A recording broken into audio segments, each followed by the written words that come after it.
Hello everyone, welcome to Anagani commerce. Students, మనం previous class లో CMA inter వాళ్ళకి bills of exchange part 1 introduction చెప్పామండి. ఇప్పుడు కంటిన్యూషన్ క్లాస్ స్టార్ట్ చేస్తున్నాము. దీనికి ప్యారలల్ గా మనకి NPO not for profit organization and partnership account జరుగుతూ ఉందండి. పార్ట్నర్షిప్ అకౌంట్ లో మనకి అడ్మిషన్ అయిపోయిందండి. రిటైర్మెంట్ స్టార్ట్ చేసాము. రిటైర్మెంట్ లో కూడా ఒక ఫస్ట్ ప్రాబ్లం అయిపోయింది. ఇవాళ నేను సెకండ్ ప్రాబ్లం చేసి అప్లోడ్ చేస్తాను స్టూడెంట్స్. ఇప్పుడు ఏంటంటే మన బిల్స్ ఆఫ్ ఎక్స్చేంజ్ లో పార్ట్ 2 చూస్తున్నామండి. ఒక్క నిమిషం అండి, స్క్రీన్ షేర్ చేద్దాం.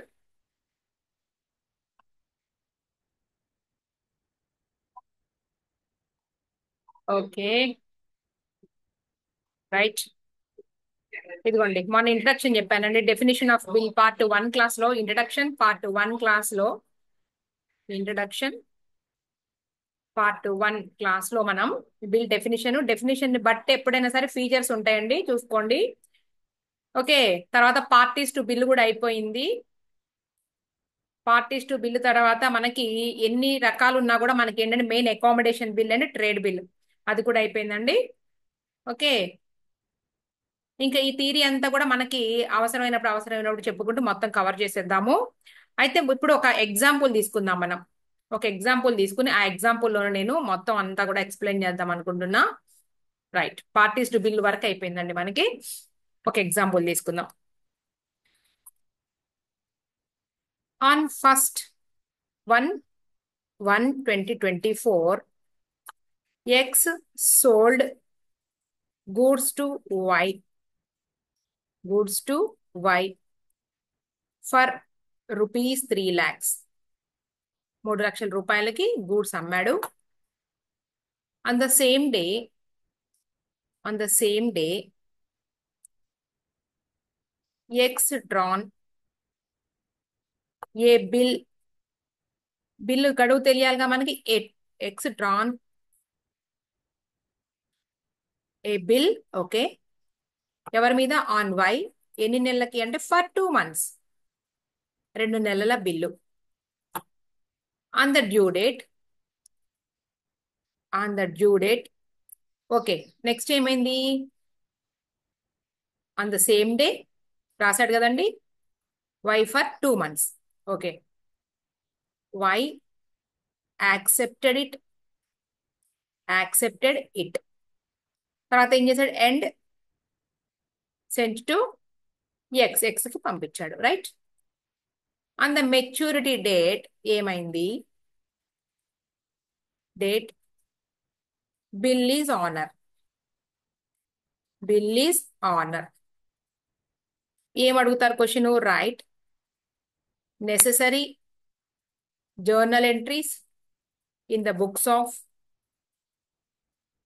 Books of X and Y. ఇలా ఉంటదండి మనకి సమ్. ఇప్పుడు దీంట్లో నేను ఏమేమి ఎక్స్ప్లెయిన్ చేయబోతున్నానంటే, ఫస్ట్ పార్టీ ఉన్నాడు కదండి, ఎక్స్ డ్రాయర్. ఈయన ఫస్ట్ పార్టీ, దాన్ని రికగ్నైజ్ చేయండి ఎందుకంటే గూడ్స్ అమ్మాడు కాబట్టి. సెకండ్ పార్టీ డ్రాయి, బిల్ గూడ్స్ కొనుక్కున్నాడు అండ్ బిల్ యాక్సెప్ట్ చేసి ఇచ్చాడు. ఈయన డ్రాయర్ బిల్ రాశాడు. ఈయన ఏమంటాం మనము? ఈయన సెల్లర్, అలాగే క్రెడిటార్. అర్థమవుతుందండి. నెక్స్ట్ మనకి డ్రాయర్, ఎందుకు? బిల్స్ ఆఫ్ ఎక్స్చేంజ్ లో. ఈయనెవరు? బయ్యర్. ఓకే, అలాగే డెటార్. ఈ బిల్స్ ఆఫ్ ఎక్స్చేంజ్ లో డ్రాయి అని చెప్తాం. Bill amount 3 lakhs. ఇది డేట్ 1/1/2024. మనకి 2 months అనేది ఏంటి అంటే, మనకి డ్యూ పీరియడ్ ఏదైతే ఉందో, గడువు అనమాట. 2 నెలలు. చూడండి ఎన్ని పాయింట్స్ ఉన్నాయి, 2 నెలలు. క్లియర్. తర్వాత ఏమైంది? On the maturity date bill is honour. Next ఇక్కడ ఏమన్నారు? వై యాక్సెప్ట్ చేసి ఇచ్చిన తర్వాత వెంటనే ఆన్ ది మెచ్యూరిటీ డేట్ అన్నారు. అంటే బిల్ ఎక్కడికి వెళ్ళలేదండి, బిల్ డిస్కౌంట్ చేసుకోలేదు. ఎందుకు? ఇమ్మీడియట్ ఫండ్స్ జనరేషన్ కోసం ఎక్స్ అనేవాడు బిల్ ఎక్కడికి పంపించలేదు, అంటే ఎండోర్స్ చేయలేదు బిల్. బ్యాంక్ లో డిస్కౌంట్ కూడా చేయలేదు. అట్లానే బిల్ సెంట్ ఫర్ కలెక్షన్ కూడా వెళ్ళలేదు అనమాట. అంటే బిల్ అతని దగ్గరే ఉంది. అంటే 4 ఆప్షన్స్ అవైల్ చేసుకోవచ్చు అండి డ్రాయర్. అది కూడా చెబుతాను. ఇక్కడ అర్థమైంది కదండి points. On the maturity date bill is honoured. Honour and dishonour రెండు సిచ్యుయేషన్స్ కూడా ఉంటాయండి. రెండిట్లో ఏదో ఒకటి జరుగుద్ది. క్లియర్. ఇప్పుడైతే మనకి కొన్ని పాయింట్స్ వచ్చినాయి దీంట్లో. ఇప్పుడు నేను ఏం చెప్పబోతున్నానంటే, దీన్ని ఇక్కడ పెట్టండి. సమ్ ఇలాగే ఉంటది. ఇక్కడ మనం ప్రీవియస్ క్లాస్ లో ఒక విషయం చెప్పాం. చూడండి, బిల్ ఎవరి దగ్గరకు వచ్చిందండి ఇప్పుడు హోల్డర్ ఆఫ్ ది బిల్ ఎవరు? మనకి డ్రాయర్ ఫస్ట్ పార్టీ దగ్గర బిల్ ఉంది. ఎవరైతే బిల్ రిసీవ్ చేసుకున్నారో ఆయనకి ఈ 4 ఆప్షన్స్ ఉంటాయండి. ఈ బిల్లుని ఏమంటారు? ఎవరి పాయింట్ ఆఫ్ వ్యూలో? In the point of view X ఎవరైతే ఉన్నారో ఈ డ్రాయర్ పాయింట్ ఆఫ్ వ్యూలో ఈ బిల్లుని బిల్స్ ఆఫ్ ఎక్స్చేంజ్ లో ఈ డ్రాయర్ పాయింట్ ఆఫ్ వ్యూలో బిల్స్ రిసీవబుల్. అలాగే ఈ వై అంటే డ్రాయీ పాయింట్ ఆఫ్ వ్యూలో బిల్స్ పేయబుల్ రైట్. ఈ ఎక్స్ ఎవరండి? సెల్లర్. ఓకే. Or creditor. అలాగే ఈ వై ఎవరండి? Buyer or purchaser. Okay. Or debtor. క్లియరా? ఈయన పాయింట్ ఆఫ్ వ్యూలో ఏంటి? Bills payable. ఈయన పాయింట్ ఆఫ్ వ్యూలో ఏంటంటే బిల్స్ రిసీవబుల్. ఓకే, ఇంతవరకు అయిపోయింది. మనకు ఆప్షన్స్ ఏవైతే ఉన్నాయో నేను ఆల్రెడీ చెప్పున్నాను. Bill is retained with him అంటే ఇక్కడ ఎవరండి? డ్రాయర్ ఫస్ట్ పార్టీ ఎవరైతే ఉన్నారో అతని దగ్గర బిల్ వచ్చినప్పుడు అతని దగ్గర అట్టు పెట్టుకోవచ్చు. లేదా bill is discounted with the bank, డబ్బులు అవసరమయ్యి బ్యాంక్ లో డిస్కౌంట్ చేసుకోవచ్చండి. అలాంటప్పుడు హోల్డర్ ఆఫ్ ది బిల్ ఎవరంటే బ్యాంక్ అనమాట. బిల్ ఈజ్ ఎండోర్స్డ్, వేరే వాళ్ళ దగ్గర గూడ్స్ రా మెటీరియల్ ఏమైనా కొనుక్కొని వాళ్ళకి డబ్బులు ఇవ్వడానికి బదులుగా కన్సిడరేషన్ గా బిల్ ఇవ్వచ్చు. ఓకే. ఇక్కడ హోల్డర్ ఆఫ్ ది బిల్ ఎవరు అంటే ఈ ఎండోర్సీ. తర్వాత bill is cent for collection. ఈ ఫస్ట్ పార్టీ ఎవరైతే ఉన్నాడో అతను బిజీగా ఉండడం వల్ల ఏం చేస్తాడు అంటే నా బిల్లు తాలూకు అమౌంట్ కలెక్ట్ చేయి అనేసి బ్యాంకుకి అప్పచెప్తాడు అనమాట. ఇవి 4 ఆప్షన్స్. ఇప్పుడు మనం ఏ ఆప్షన్ లో ఉన్నామంటే ఫస్ట్ ఆప్షన్ లో ఉన్నామండి. ఎందుకు అంటే ఎక్కడా కూడా నీకు బిల్ బ్యాంక్ లో డిస్కౌంట్ చేసుకున్నట్టు కానీ బిల్లు ఎండోర్స్ చేసినట్టు కానీ బిల్ సెంట్ ఫర్ కలెక్షన్ అనేది చెప్పాలా. క్లియర్? నెక్స్ట్, ప్రతి సిచ్యుయేషన్ లో కూడా మళ్ళీ ఏమవుతుందంటే ఇక్కడ ఇదిగోండి మెచ్యూరిటీ డేట్ రోజు ఆ బిల్లు ఫస్ట్ ఆప్షన్ రాస్తున్న ఆనర్ అవ్వచ్చు లేదా డిజానర్ అవ్వచ్చు. Honour or dishonour. అలాగే ఇక్కడైనా సరే ఆనర్ అంటే ఎవరైతే యాక్సెప్ట్ చేశారో అతను బిల్లు తాలూకు అమౌంట్ ఇస్తేనేమో బిల్లుని గౌరవించాడు అంటే ఆనర్ చేశాడు. లేదా డిజానర్ అయిపోయినట్టు ఆ డేట్ రోజు అమౌంట్ ఇవ్వడు. మరి ఎలాగండి? ఎలా అంటే మళ్ళీ కొత్త బిల్లు రాసుకుందాం అనేసి కోరతాడు అనమాట యాక్సెప్టర్. ఆనర్ డిజానర్ ఇలా. క్లియరా? రైట్. ఇలా మనకి ఇప్పుడు ఏంటంటే ఫస్ట్ ఆప్షన్ లో ఉన్నాము. తర్వాత బిల్ ఏమైందంటే ఆనర్ అయింది. ఇది జరిగిన కథ. ఇప్పుడు మనం ఏం చేద్దామంటే టిల్ మెచ్యూరిటీ డేట్ అని ఒక పాయింట్ ఒకటి చెప్పాను కదా. టిల్ మెచ్యూరిటీ డేట్ ఏంటంటే అసలు ఈ మెచ్యూరిటీ డేట్ ఏంటి, డ్యూ డేట్ ఏంటి, డ్యూ పీరియడ్ ఏంటి అనేసి ఒక సమస్య చూద్దాం. ఫస్ట్ ఏంటి అంటే కొన్ని టర్మ్స్ తెలుసుకుందామండి. ఫస్ట్ టర్మ్ ఏంటి అంటే ఇక్కడ నేను చెప్తున్నాను టర్మ్ ఆఫ్ ఏ బిల్. అంటే టర్మ్ అంటే ఏంటి? టర్మ్ అంటే మనకి ఎనీ డ్యూరేషన్ అంటే ఇక్కడ ఈ సమ్ లో మనకి ఎంతండి డ్యూరేషన్? 2 months. ఎగ్జాంపుల్ దీన్నే తీసుకుని మొత్తం ఎక్స్ప్లెయిన్ చేస్తున్నా. అంటే డ్యూరేషన్ అండి 2 months అండి. మనకి ఎగ్జాంపుల్ ప్రాబ్లమ్ లో 2 months. అయితే ఎప్పుడైనా సరే ఈ టర్మ్ అనేది ఎంత ఎక్సీడ్ అవ్వకూడదు? Does not exceed term period does not exceed 90 days. 90 రోజులు ఎక్సీడ్ అవ్వకుండా ఉండాలి. క్లియర్? టర్మ్ అంటే ఏంటి అంటే రాసుకున్నటువంటి గడువు.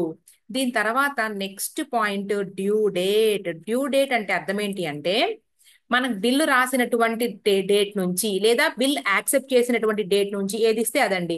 ఇక్కడ మనం బిల్ రాసిన డేటే తీసుకున్నాం, బిల్ యాక్సెప్ట్ చేసిన డేట్ ఇవ్వలేదు మనకు సమ్లో. అంటే ఏంటి? సేమ్ డేనే బిల్ యాక్సెప్ట్ చేసినట్టు ఇక్కడ మనం ట్రీట్ చేసుకోవాలి. సో బిల్ రాసిన డేట్ నుంచి 2 months నీ లెక్కేసిన తర్వాత వచ్చేటటువంటి పీరియడ్ ఏదైతే ఉందో దానిని డ్యూ డేట్ అంటారు. అర్థమవుతుందండి? ఈ 2 months ఏదైతే ఉందో దాన్ని దేనికంటే యాడ్ చేసేది 1/1/2024 రాసుకున్నటువంటి బిల్లుకి ప్లస్ ఎన్ని మంత్స్ అండి? 2 months యాడ్ చేస్తే వచ్చేటటువంటిది. అంటే ఏంటి? ఇది కదండి మంత్ మనకి. దీనికి 2 months యాడ్ చేస్తే వచ్చేది ఏమవుతుందంటే 1/3 అంటే మార్చి 1/3/2024 అనేది డ్యూ డేట్. క్లియరా? ఓకే. తర్వాత మరి డేస్ ఆఫ్ గ్రేస్ ఒకటి వచ్చిందండి మధ్యలో. డేస్ ఆఫ్ గ్రేస్ అంటే అర్థం ఏంటంటే ఈ డ్యూ డేట్ ఏదైతే ఉందో ఈ డ్యూ డేట్ కి 3 days యాడ్ చేస్తే వచ్చేది డేస్ ఆఫ్ గ్రేస్. అంటే మనకి ఆల్రెడీ ఇక్కడ మన డ్యూ డేట్ వచ్చింది కదండి. ఎంతండి? 1/3/2024 కి 3 days. ఇదిగోండి డేస్, ఇవి డేస్ 3 days యాడ్ చేస్తే ఇదిగోండి 3 days యాడ్ చేస్తే 4/3/2024 వచ్చింది కదండి. దీన్ని ఏమంటారు అంటే డేస్ ఆఫ్ గ్రేస్ యాడ్ చేసిన తర్వాత వచ్చినటువంటి ఇదనమాట. దీన్నే మనం ఏమని పిలుస్తారంటే మెచ్యూరిటీ డేట్. మెచ్యూరిటీ డేట్ అర్థమవుతుందండి. టర్మ్ 2 months, రాసినటువంటి గడువు నుంచి 2 నెలలు, ఇదిగోండి 2 months యాడ్ చేసుకుంటే 2 months యాడ్ చేసుకుంటే వచ్చేటటువంటిది ఏమవుతుంది అంటే ఇది డ్యూ డేట్ అవుతుందండి. Due date.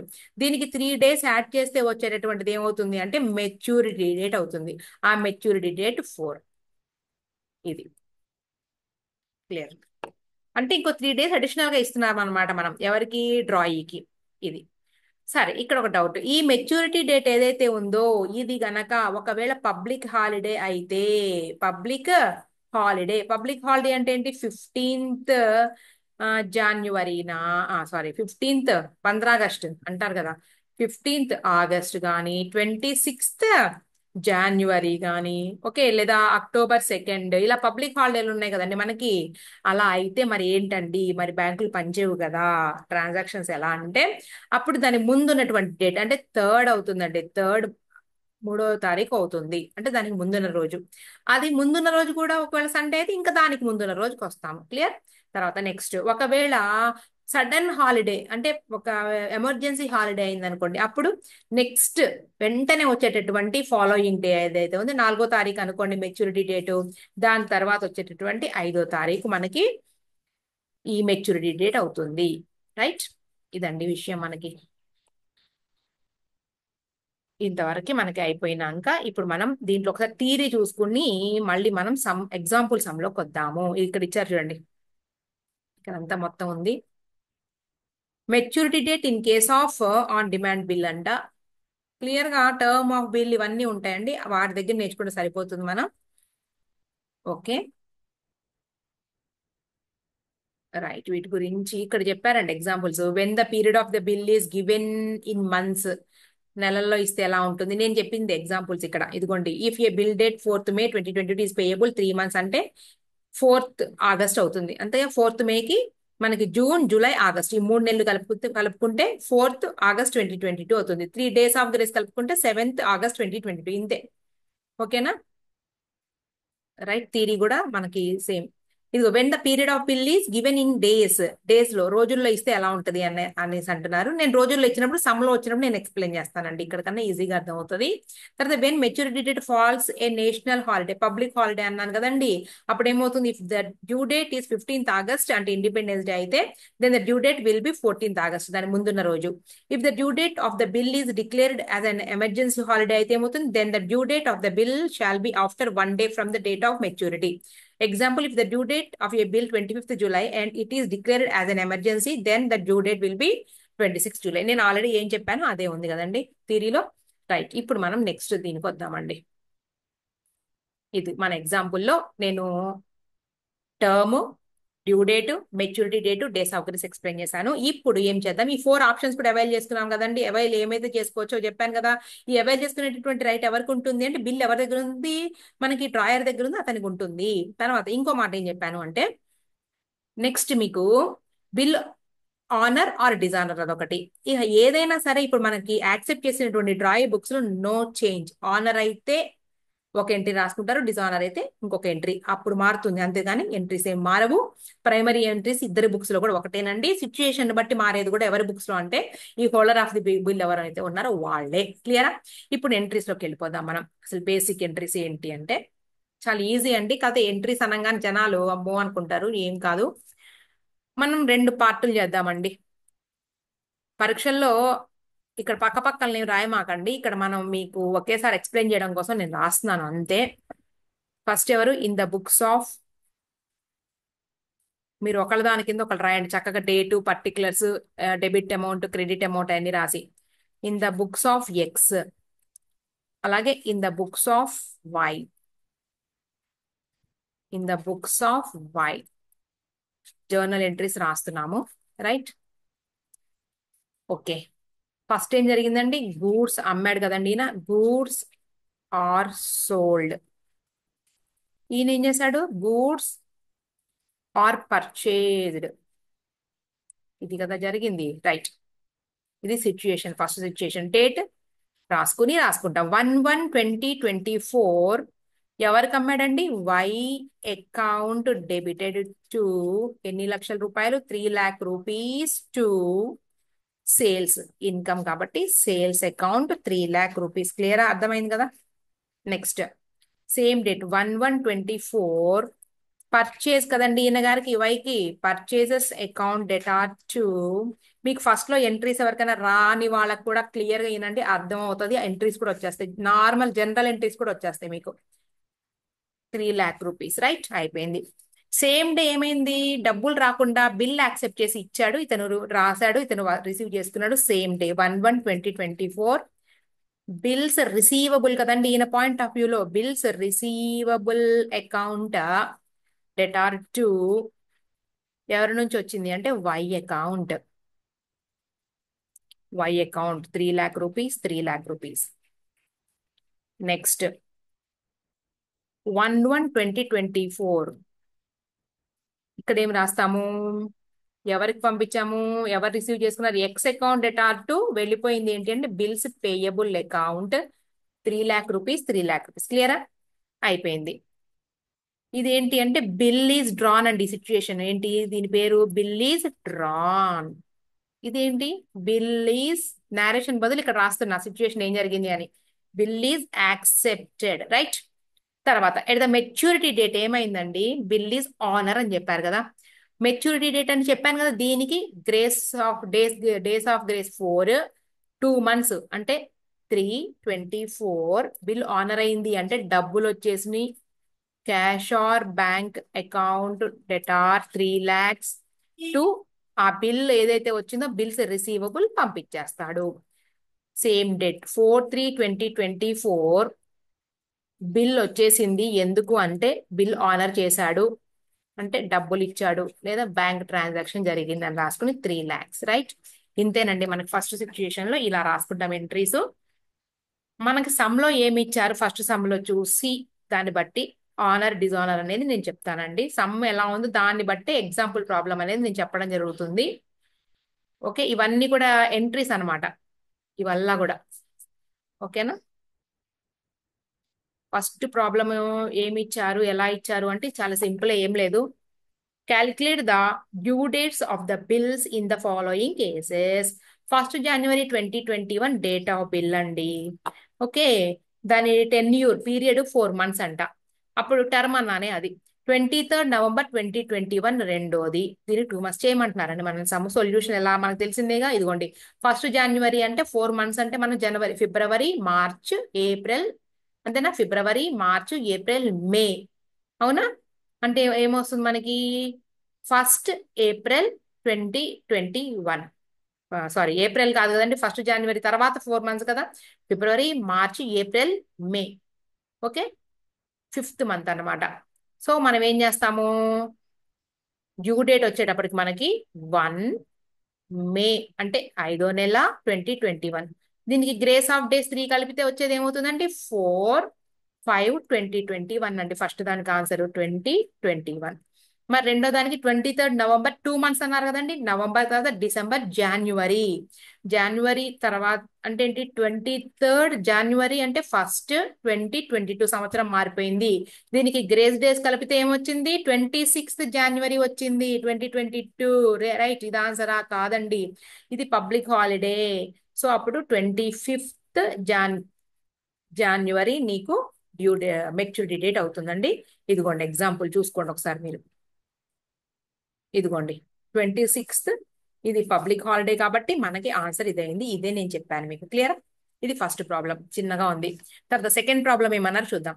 X sold goods for 20,000. నేను ఇందాక ఏమన్నాను? ఎక్స్ 3,00,000 అని చెప్పాను. ఇక్కడ 20,000 ఆన్ క్రెడిట్. ఎప్పుడు?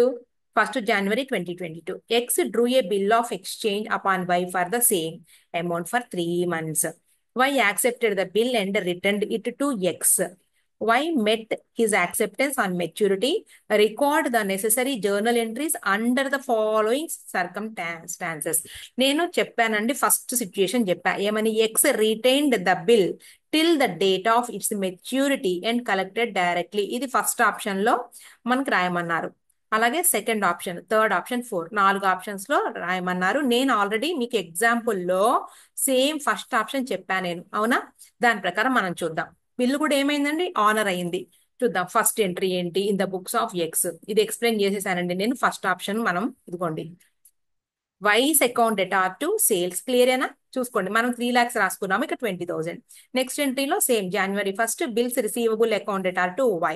తర్వాత బిల్ ఆనర్ అయింది కాబట్టి బ్యాంక్ ఆర్ క్యాష్ రాశాను నేను, ఇక్కడ బ్యాంక్ ఒకటే రాశారు. Bank account debtor to bills receivable account 20,000 rupees. Okay, అయిపోయింది. నెక్స్ట్ సెకండ్ సెకండ్ సిచ్యుయేషన్ రాసుకునే ముందుగా నేను చెప్పలేదు కాబట్టి మెయిన్ రెండో వాడి బుక్స్ లో రాయమన్నారా, రాయమని లేదంటే సమ్లో ఏమడిగారు ఒకసారి చూసుకోండి మీరు. ఎక్స్ రీటైన్ కదా, ఇక్కడ చూడండి ఒకసారి, ఇదిగోండి. Y met his acceptance on maturity, record the necessary journal entries under the following circumstances అన్నారు. ఎవరెవరి బుక్స్ లో రాయమన్నారని చెప్పలేదండి, మనకి ఒకళ్ళ బుక్ లోనే ఇచ్చారు. ఫస్ట్ సిచ్యుయేషన్ లో నేను చెప్పాను, ఇద్దరి బుక్స్ లో మనం నేర్చుకున్నాము, ఇక్కడ ఎక్స్ బుక్స్ లో రాశారు, రైట్? మనం నెక్స్ట్ క్లాస్ లో ఏం చేద్దామంటే ఎగ్జాంపుల్లో నేను ఈ సెకండ్, థర్డ్, 4 ఈ 3 సిచ్యుయేషన్లు కూడా ఎగ్జాంపుల్ చెప్పేసి మనం పార్ట్ 3గా కంటిన్యూ చేసేద్దామండి నెక్స్ట్ క్లాస్ లో. మనకి ఇది ఇల్లుస్ట్రేషన్ 2 కంప్లీట్ అయిపోయింది. ఓకే, 1 ఏమో చాలా సింపుల్. ఓకే స్టూడెంట్స్, నేను క్లాస్ అప్లోడ్ చేస్తాను, చూసుకోండి. మన పేజ్ నెంబర్ ఇవ్వాలి కదండి, 9.3. Okay, 9.3 illustration 2. ఓకే అండి, క్లోజ్ చేసేస్తున్నాను, లెంగ్తీ క్లాస్ ఎందుకని.